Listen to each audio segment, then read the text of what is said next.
Parents can now find out when their kids will be in class for the next 2 school years. New Hanover County's Board of Education unanimously passing calendars for the upcoming 24-25 and then the 25-26 school campaigns.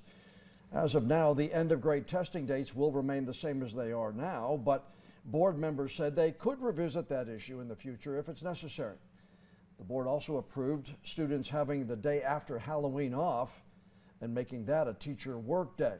The board also passed a policy that would not let their meetings last more than 4 hours, but they made no mention about how they plan to implement that change.